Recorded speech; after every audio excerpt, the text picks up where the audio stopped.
right. Okay, we're gonna start this. Can everybody hear me in the back? All good? Awesome. Well, yeah. How do I turn up this music? Unplug the iPhone. I think I can handle that. All right. That's a lot better. I'll do the backing track as good. So, thank you everyone for being here. I'm going to be talking today about Gradle.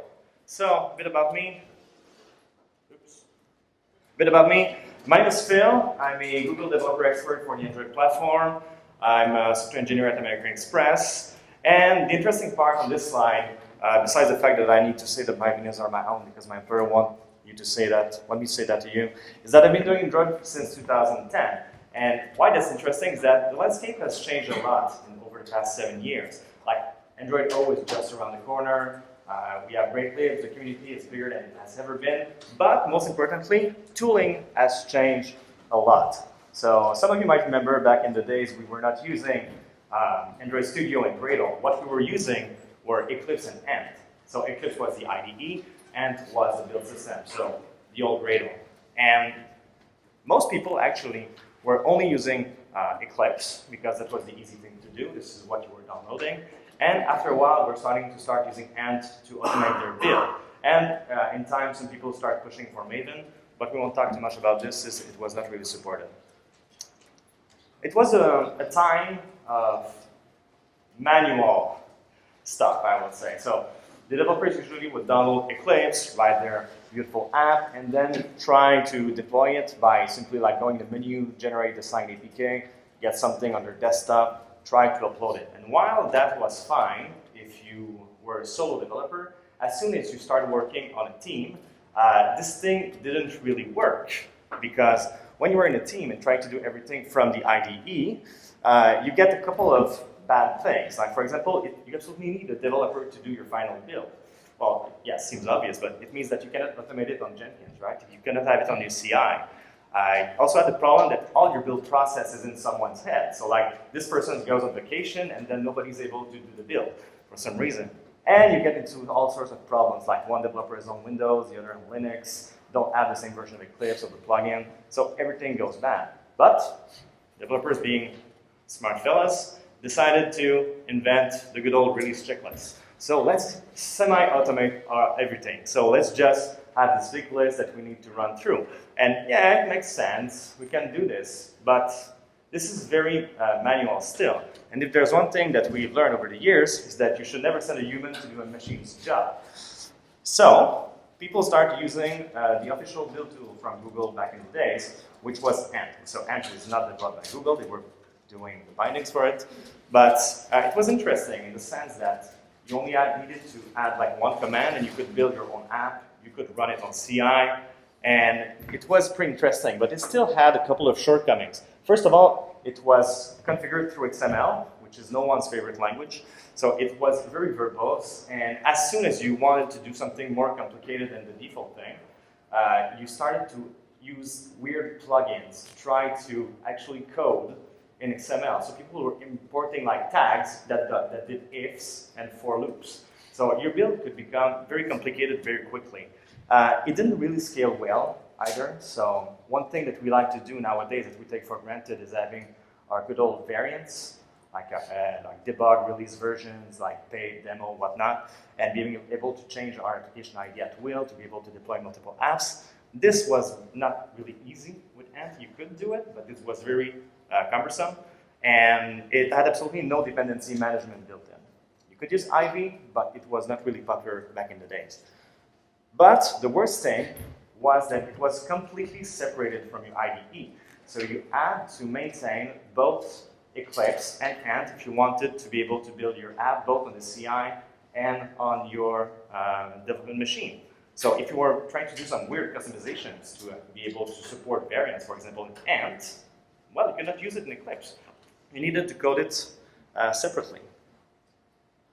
So we got a treat a couple of years ago at I/O, and actually Gradle was announced quite a bit before that. We decided to move to Studio and to Gradle to provide more customizability to our build. So first of all, they solved the XML part by having a build system that was based on a real programming language. Well, depending on how much you like Ruby, you might say it's a real language or not, but it's at least a real language that looks a lot like Java. So you can have ifs, you can have for loops, you can have classes, you can have lambda expressions. It was a step in the right direction.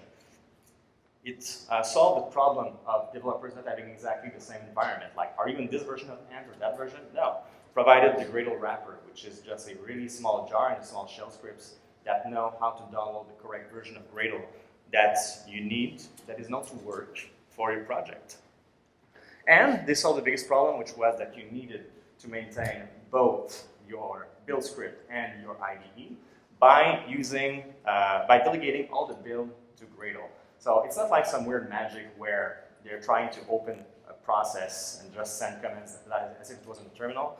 Gradle actually provides a tooling API that Studio hooks in, so it creates a bidirectional link between Studio and Gradle, which is what we're doing. So, that being said, how does Gradle work? Well, what is a build system when you think about it? A build system is simply taking a bunch of your outputs, doing some magic over it, and receiving an output. So in our case, like Java, images, and then you get an APK or an AR. And the way that Gradle abstract this is by providing two main building blocks, which are the project and the tasks. So when you think of a project, you might think of your whole app. In Gradle land, it's not exactly that. In Gradle, a project is mostly what we call a module, usually. So every time you see a build.gradle file somewhere in your project, that's actually a project according to Gradle. Then we have tasks. And tasks is also an object that is available from Gradle that performs one thing and one thing only. And these tasks, you can think of it like compiling your Java code or moving something around, can add dependencies on other tasks and end up creating a big task graph of everything that you need to run. So, the task. The task, when you think about it, it's like a mini build system. It still does the same thing. It has a bunch of inputs, it's going to perform something, and it's going to provide you with outputs. So, take your Java, compile it, you receive classes, and then you can chain these tasks so that you can have the whole sequence. Compile Java gives you your task, then it could pipe everything to a jar task that would take these classes and provide you with a jar. And by using this mechanism, Gradle is able to manage the inputs and outputs in a way that it can manage the incremental build, that it can work with compilation avoidance. So if, for example, the inputs of a task haven't changed, it was already built, well, probably not needed to just redo the build again. I mean, the thing is still the same, so why bother? But then, Gradle also provides another nice thing, which are plugins. So Gradle by itself doesn't know Java. Gradle by itself doesn't know Android at all.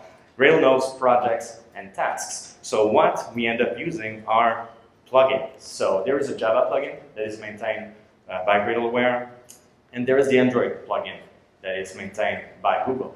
And this plugin, once it's applied to your project, is what's going to provide you with the hooks to configure your project for Android and allow you to use the good old methods that we use, the good old tasks like assemble debugs and whatnot. So here's like what we see first time we learn about Gradle.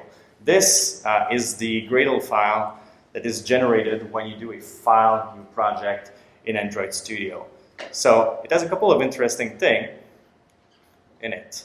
So for example, it starts with apply plugin, come Android application. So this thing tells Gradle that there's a plugin somewhere that knows Android.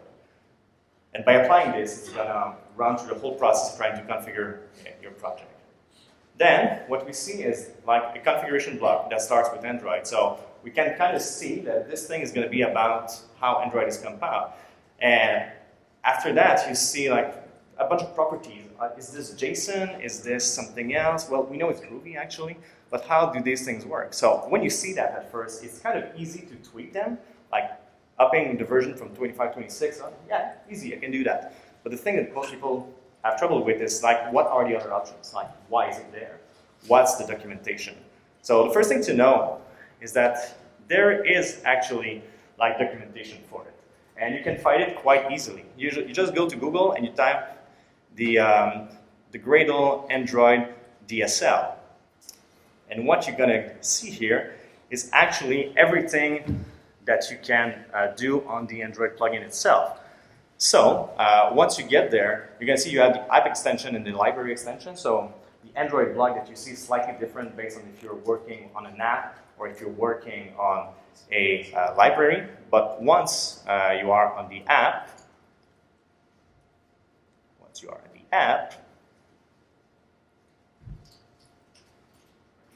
what you're going to see, assuming that you can see actually, you're going to see the list of the properties and the method that are actually available for you in Gradle. And for example, here, the compile SDK version. And once you click on them, you're going to be able to see the whole documentation. So in that case, this nugget documentation tells us that, yeah, you need to add like the number of it, but you can also add the string, like Android-25, that would also work. Didn't know you could do that. But if you just take a look at the documentation, you can learn about it. Next thing you're going to see is that these configuration blocks are nested, right? So here under Android, we have the default config, and we have the application ID. Then again, how do you go and find the documentation about that? Well, then again, back to our app extension, we have documentation for all the configuration blocks. And in these configuration blocks, what we can look at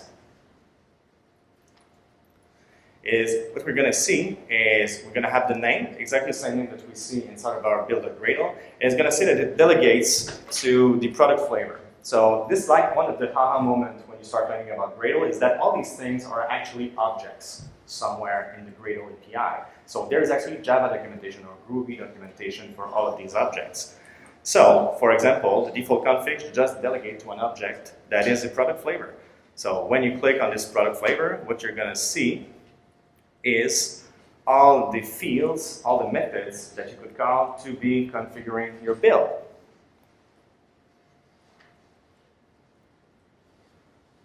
So yeah, I mean, we're applying a plugin for Android. We have the configuration block. So the plugin did was provide us with this configuration block, and the plugin knows how to configure itself.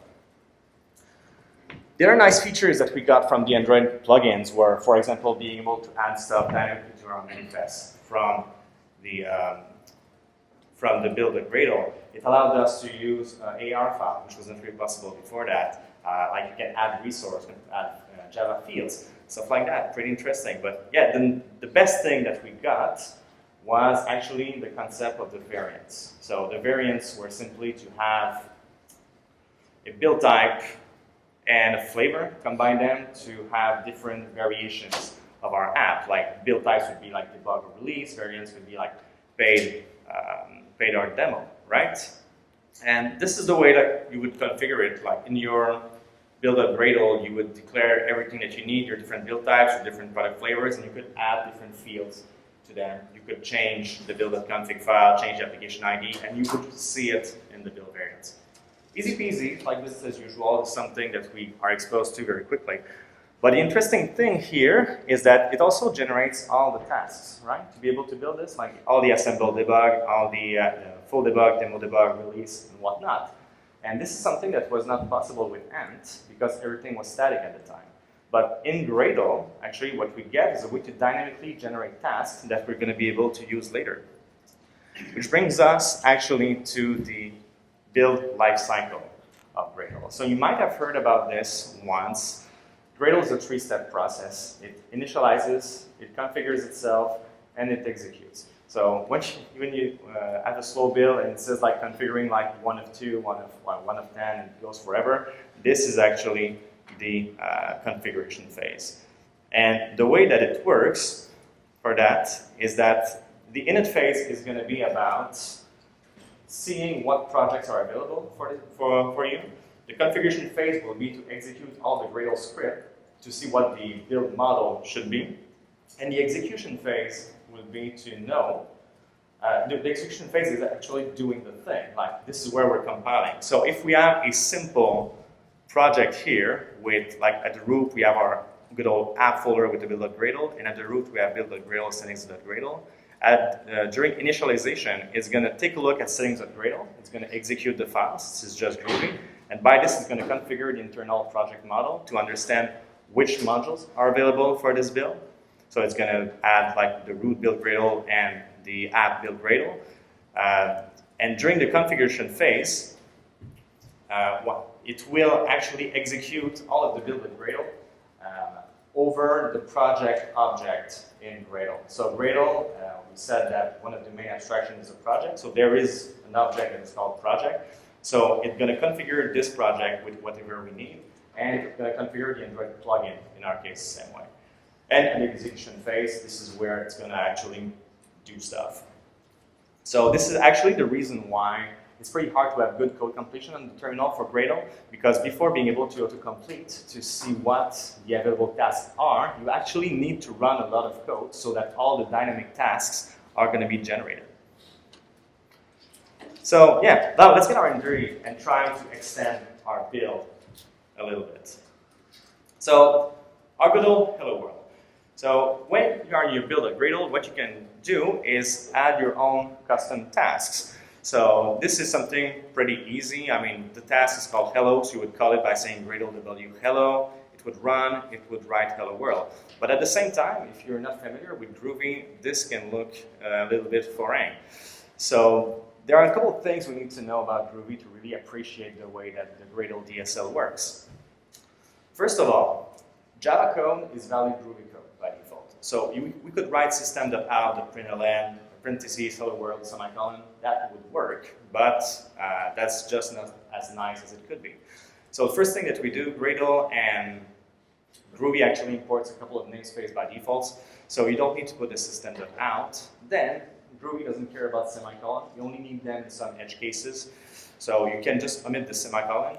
And actually, if it's unambiguous, you can even avoid the parentheses. So actually, the first line and the last line are totally equivalent. The second thing that we have are closures or lambda.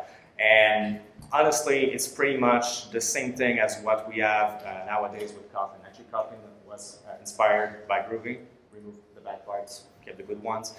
But closures, the way they work, you declare them between curly braces. They can be, if they are as a parameter in a method, they can be inside of the parentheses, or if it's the last thing, they can also be outside the parentheses. And the one thing that's different is that if you don't have anything else in a closure, you can actually omit the parentheses completely.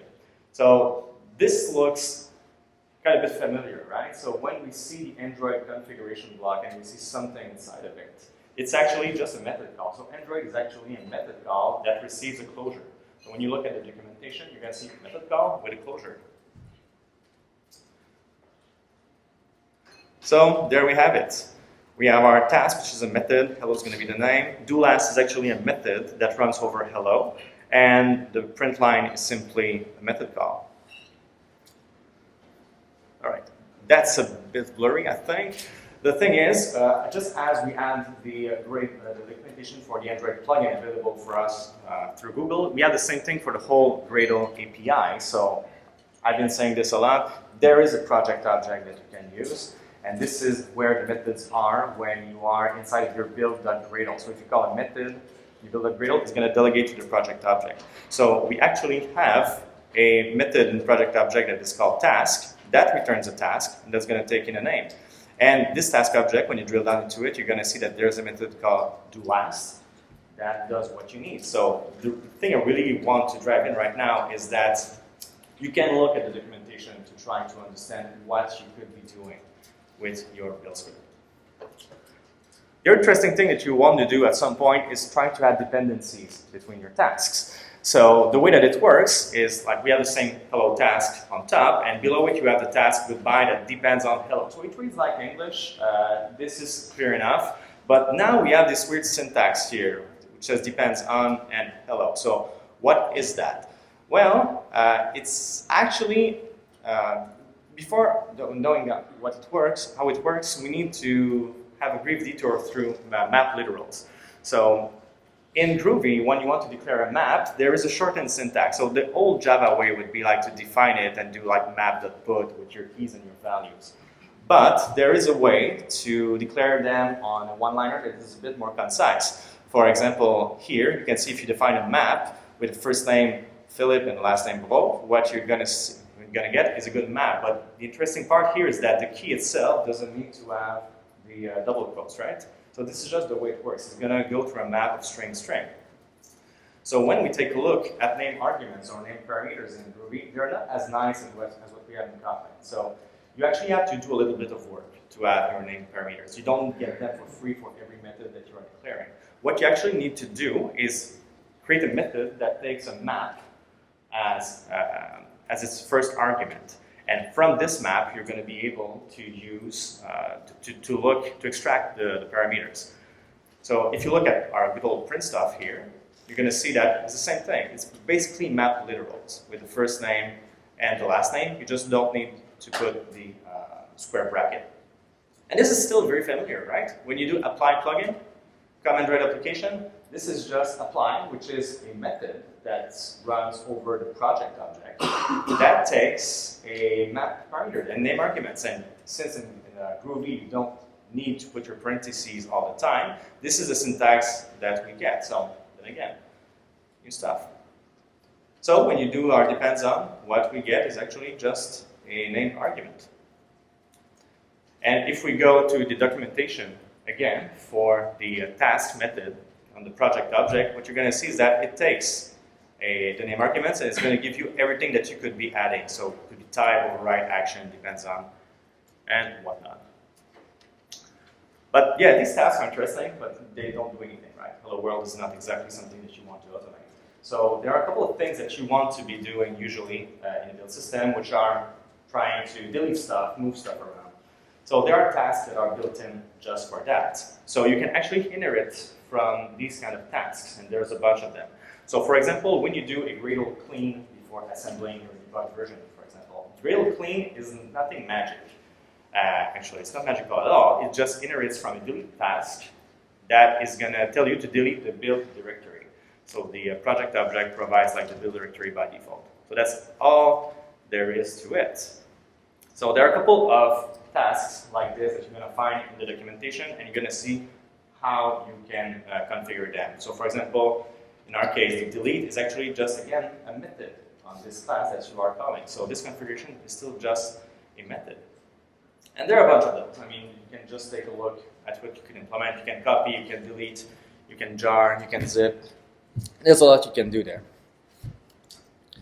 But what's interesting also is that when you are writing your own plugins, you can also define your own task types that you could inherit from. So if there is some common behavior that you want to extract, you can create it once and reuse it. It's not constrained to only the things that are provided by Gradle. So here I have a very simple greeter.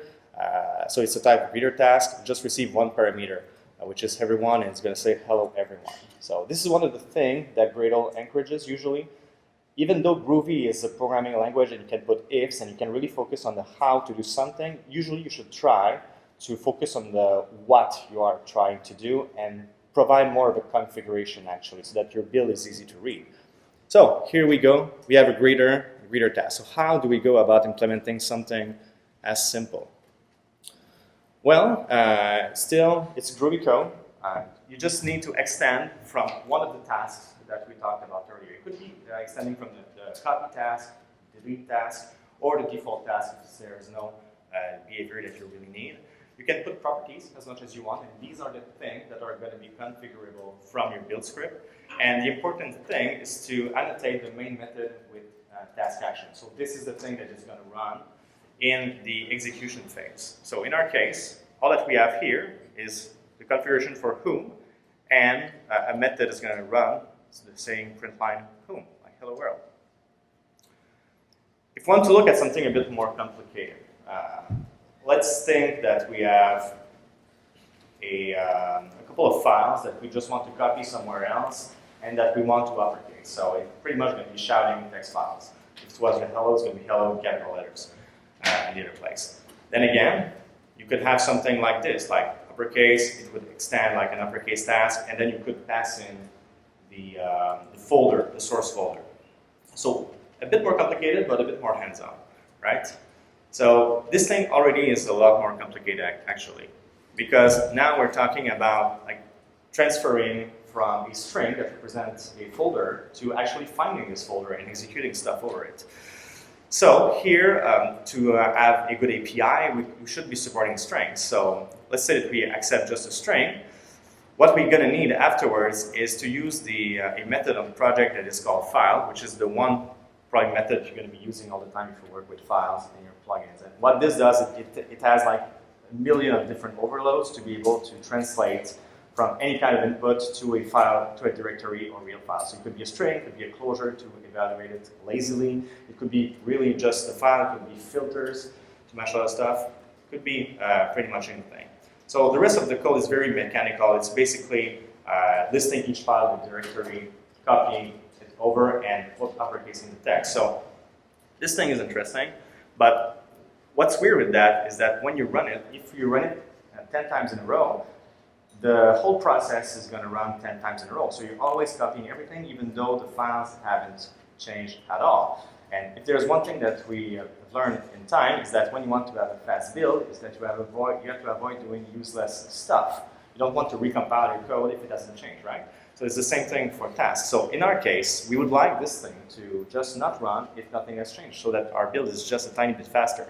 So earlier we were saying that a task is simply inputs and outputs, and if your inputs haven't changed, well, the output should be the same, so you shouldn't run the task again. So the way that Gradle handles that is that it allows you to annotate the configuration of your task with different flags. Like, for example, the inputs could be a simple input, which would be like a string, an int, a different configuration, or it could be a file or a directory. And you need to do the same thing for the outputs. And by providing these bits of information, Gradle can take control and try to see if tasks should run or not. So in the case of files, if you mark your properties as being a directory, it's going to take a hash of all the files that are there, and if anything did change, the build will be considered out of date. But if everything's the same, yeah, it's still up to date, right? So actually, what we need to do at that point is just to try to annotate your properties with this input directory and output directory, and now everything is going to work fine. And here I just added an additional abstraction so that we always have the source, which is of type file. And once we get that, our build is always considered up to date if you don't change anything. And if you just modify one of those files, delete one of those files, it's going to work out perfectly fine. Gradle will know about it. The only thing it doesn't do is that it doesn't validate the output itself afterwards. So if you were to just manually go delete files in the output folder, it will not re-trigger a new build. It really just matches the inputs, and if the outputs are okay, it's going to give that as an input for the next task. And so by just using this thing, you can have a whole build that is very fast. And the main example is when we are compiling our code. If we didn't change anything, usually you don't need to redex the code, you don't need to repackage. Everything is supposed to run extremely fast. The last thing about tasks is that you can also be incremental at the file level. So the previous task was if anything changed, rerun the whole process, but you can also do it like for a single file. So this is the same thing as before, but you can also receive a parameter called the incremental task inputs. And the only thing that it does is provide you with methods to iterate over files that just changed or files that were deleted. And by doing that, you can just have a really good incremental build. So if you think like you have 3,000 files and your process takes a second per file, if only one file changed, it's way better to just spend a second, right? So this is one of the things that you can be doing to have a faster build. Just use the incremental task output inputs. But then we've seen we take a look at how to write tasks, but where do we put this code? And there's one thing we learned with time is that your production code should be clean. Your test code should be as clean as your production code, but I will go one step further and say that your build code should also be as clean as possible. So where do you put all this code that I just showed you about the task and the default thing? Well, the bad thing that you can do, but it's very easy, is just to jam it all in the same file. I mean, your own main build and Gradle, it works, but it's pretty much the same as putting everything in your activity at, right? It's get messy really quickly. You can go one step further, and you can just try to extract the common code in another file, like in the same folder, like call it other Gradle, put the other code there, and you can just do an apply from. It's pretty much like just including a file in many other languages. It's just going to run it as if it was in the context of this file. So it's already a bit cleaner, but actually the best thing that Gradle provides is the build src folder that you see here. So the build src folder is a special module that is always available to you from Gradle. And what it does is compile your Groovy code and makes it available to all the build of Gradle's files inside of your own project. So what's interesting, a couple of things are really interesting about this, is that it's a real project. It can have its own dependencies. So if you want to add dependencies, like on Spock, which is a testing framework that works on Groovy, well, you can add it only for your build src and not the rest of your project. So you can add libraries only for your plugins, for example. You want to use Guava for your plugin? Yeah, you can if you want to, but you maybe don't want to add it to your app. So this is one super interesting. The other thing is that you're not forced to use Groovy when you write these plugins. So you can actually write them in Java, or you could write them in Kotlin. So you can have very clean code at this place. And you also can add unit tests. And these tests will be run automatically the first time you run your build. It's going to build this whole folder, this whole module, and run the test. And if you don't modify this code, next time you run the build, it will be up to date because the inputs haven't changed. So I really encourage you to try to use the build src to extract your plugins and your tasks. And now about the plugins. Yeah, we talked about plugins, like Android is a plugin, Java is a plugin. And the goal of the plugins is really to focus on what you're trying to accomplish and not how you want to accomplish it. So here, if we talk about a very simple plugin, it's just shouting whatever. It's pretty much like the greeter, but that's polite. And what we do is we apply, let's say, a shouter plugin, the shouter with the configuration block. Something be a shouter with something like this. That looks a lot. Something very simple. So how do you end up implementing? Well, a couple things here. First of all, you need to implement the plugin class, and it's a plugin of my project. Well, a couple of things here. First of all, you need to implement. So we configure this project. What we can do is create an class, and the extension project is actually the extension is this here. It's exactly the NFTC. The extension for the Android, the extension for Shouter. When we configure this project, so it creates an object. Just create here a type Shouter extension, just like any class, any photo. Yeah, you could take up the extension, and that's going to contain this configuration. Exactly the name that you set. And one that is there, you can also create tasks.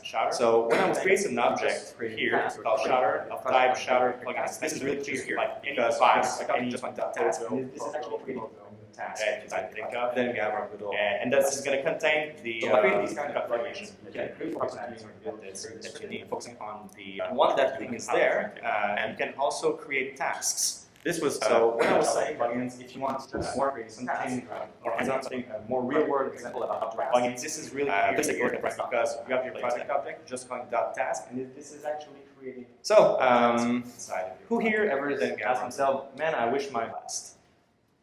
So by creating these kind of plugins, you can really focus on having your build be very descriptive and focusing on the what you're trying to do and not how you're trying to do. And this was very like shadow-like plugins. If you want more hands-on, something more real-world example about how to write plugins, please take a look at Brian's talk later today. So, who here ever asked himself, man, I wish my build was a lot slower? All right. Thank you for not raising your hand, anyone. So, there are a couple of tips and tricks on the internet, on Stack Overflow, that you could find on how to make your build a tiny bit faster. But oftentimes these things are outdated, or like it doesn't really work as expected. So if there's one thing that we should always try to do before trying to apply these changes that will just compromise the quality of our code, is try to profile our build. Is what we're doing worth it or not? So there are 3 ways to profile your build, ranging from very easy, with a good amount of information, to pretty complicated, but really rock solid. So the first thing that you would want to do, usually, would be to take just the built-in profiler. And the way that it works is that you just run your commands with -- profile at the end. And what it's going to provide you with is, if it was readable, actually, would be simply a list of all the tasks that were executed and how much time was spent on each of those tasks, how much time was spent configuring your project. So it just gives you a couple of interesting metrics. So if you see that your build takes like 20 seconds and there's one task that took 15, well, you know that you should probably try to optimize that one. The other one that is slightly more intrusive, but still very good, is the Gradle build scan. So I say more intrusive just because you need to apply a plugin to your build, the Gradle. But what it does is that you can run your build using --scan at the end, and it's going to provide you with a great report of everything that's going on in your build. It's going to tell you how much time you spent configuring, how much time on each of the tasks. It's going to tell you a couple of tips and tricks, but what you can do, it gives you like the log that you had, and the formatting itself is kind of nice. It gives you nice timelines. The only drawback to this is that after that, it uploads the report to Gradle's servers. So it's not something that's completely private. It's a private link, and once you run it, the first time you access it, you just need to enter your email just to activate it. And each time you publish a build scan, you still need to reactivate those. But depending on where you work, that might be a deal breaker because it still includes stuff like environment variables on your machine and like your IP address, like public IP address and the name of your machine. So depending on the security policies where you work, that might not work. But if that's a problem, there's also like a Gradle enterprise version that runs behind a firewall that gets all the same benefits. And the most complicated one, but the better one, which is actually what the folks at Google and Gradle are always using when they try to give a presentation and to show you how much faster the build is now, is the open source Gradle Profiler, not to be confused with the built-in profiler. This is a completely separate project that allows you to automate your benchmarking. So the way it works is that you can create scenarios. So it's just a text file with a couple of scenarios as to what you want to test. For example, you could have a scenario named clean build that always run clean, assemble, debug, or just an incremental Java file change. So it always run assemble, and they provide configuration to just apply a change to one file to simulate incremental builds. And you can even add like Gradle arguments to see like are things any faster with like --offline, --parallel because everybody says it's supposed to be faster. And what's interesting when you get this is that you can run the profiler, and it's going to give you good metrics as to how fast or how slow your builds are. So it's going to do 6 warm-up runs of your build, then run it 10 times for each of the scenarios, or you can just specify one single scenario. It's going to run it a lot of time and provide you with the mean, the median, and the standard deviation. And why is it running it so much? Well, just try to iron out some of the kinks with the local optimization that might happen. So this thing works, it's cool, but if your build takes a minute, you need to run it 16 times, it takes at least 16 minutes to run it, so this thing can take a very long time to run. But it's good if you want to run it on CI or run it every once in a while to see if your big changes add any impacts. And again, this was supposed to be the bulk of the presentation at first, which was how to make your build actually faster, because there's a lot of tribal knowledge as to what you should be doing to keep a very fast build. But sadly for me, but good news for you, the Gradle team and the Android team really ironed out most of these kinks by now. So a lot in the Gradle to plug in 2.4 and 2.5, things are going to become extremely fast. So for example, there was talks about not using published on default at some point because it would build your libraries twice. This thing was fixed in 2.3. The configuration phase was taking forever. This is getting fixed in 2.4, I think. At some point, you were saying also you should use always API level 21 when debugging because otherwise it's going to be super slow when multidexing. Now it's fixed because Instant Run does it automatically for you. But there are a couple of things that will always be true. And it's, if you want to keep your build fast, you have to do less. So the main thing that people are usually doing that just messes up their build is that they're doing something that completely breaks incremental compilation. So one thing that's very popular is that when you learn that you can actually add Java fields or resources that say, well, I'm going to add debugging information, like QA will love to know when the build was done, so I'm just going to add the current date to the build and display it like in my debug drawer or in the about page. But by doing that, if you add a date, which is accurate to the second, it means that every time that you run your build, the data has changed, so your Java code has changed, so you can never have a real incremental build. So this thing becomes really slow.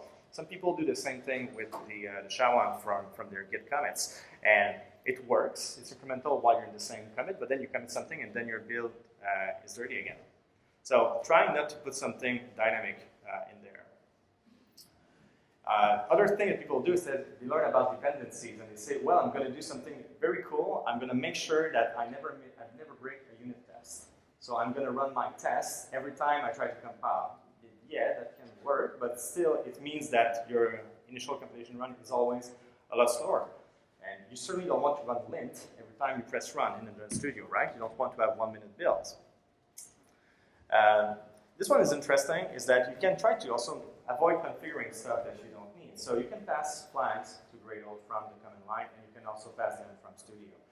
So you can use something like a flag that we lovingly call fast build usually, where when we say it's a fast build, we disable a lot of stuff. Like we disable crash critics, we disable a couple of different flavors, we disable things that we don't need. So the way you can go about that, like to be able to pass like Gradle w assemble debug -d fast build, is that you'll be able to get the system property from Gradle. You get this boolean, and inside of your build, you can still do an if and not apply plugin if you want to, not apply a dependency, or not apply, not add a task. Well, this is something that is totally doable.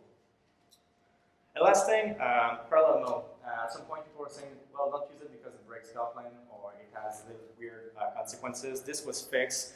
It's good, and with Gradle 3.5, you have a really good view of what is going on in your build at all time when you're using the parallel mode. So Gradle is going to look at the things that are unrelated in your build and try to just run them at the same time. One good example for this is that running the unit tests on different modules, probably there is no dependency, so we could run them at the same time, or running checks, packaging, documentation.